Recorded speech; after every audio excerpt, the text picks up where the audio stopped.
Welcome once again to Treasures of the Torah. I'm Moreh Matan, Pastor Matt McEwen. This week we have a Torah portion called Nasó, and I have good news for you, especially if you're a person like me that is a Gentile that is coming in or has come into the house of Israel.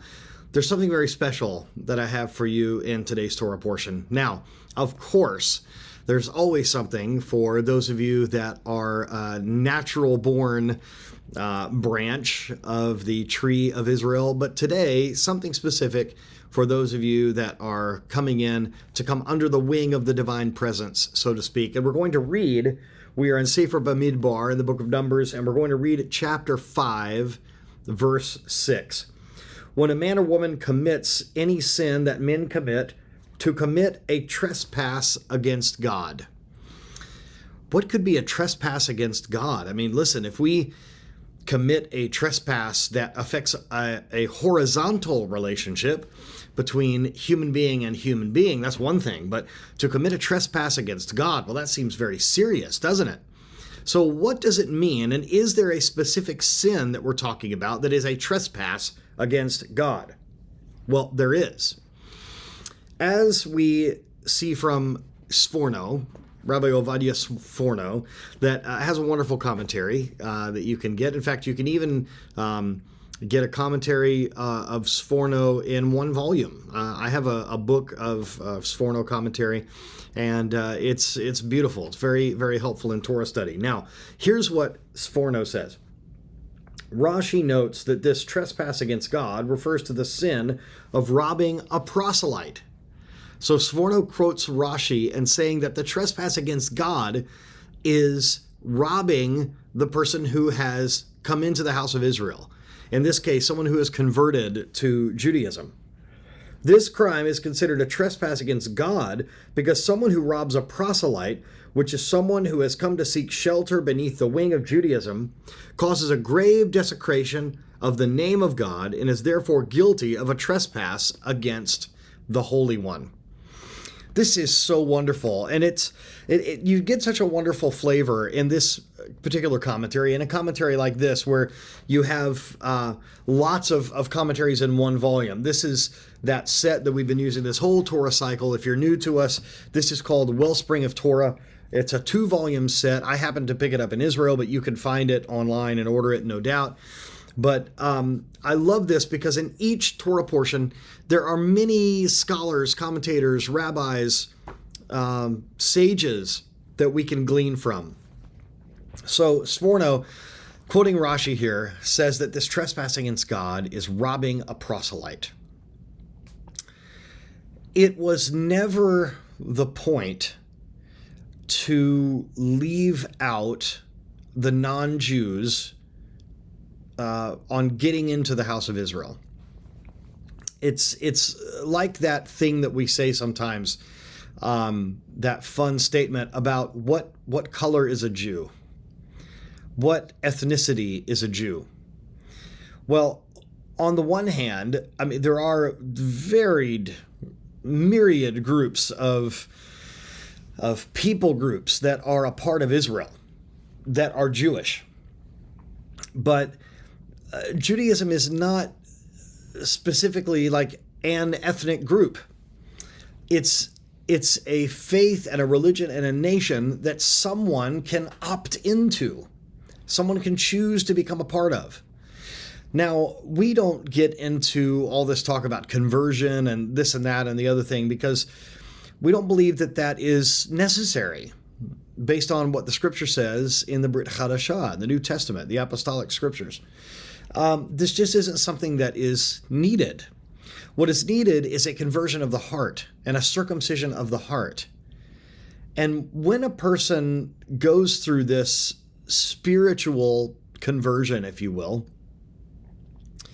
there is an adopting of Israel's way of life, of the Torah as its national constitution. There is an ethic that comes along with it. There's a way that things are done in the house of Israel.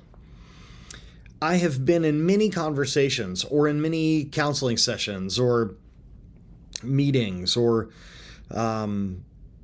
conferences where Rabbi Shapira will address a certain behavior and he'll just say, this is not the way that it is done in the house of Israel.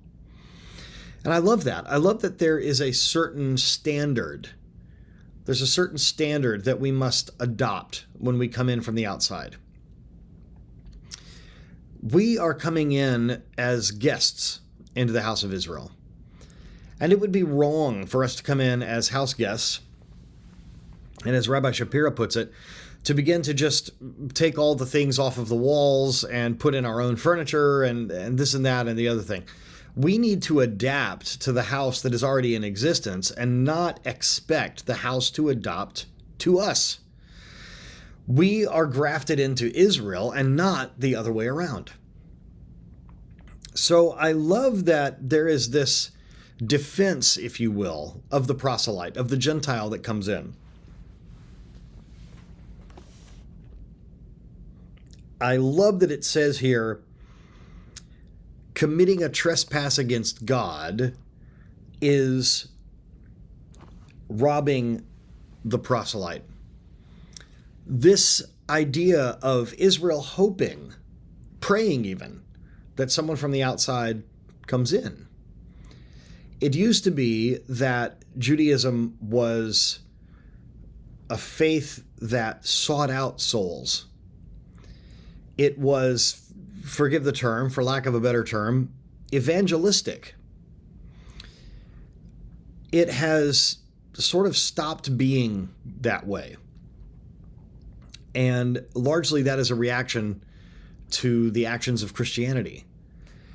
And we see throughout history the problems that extreme evangelism combined with violence and forced conversions and this kind of thing. It's a nasty business.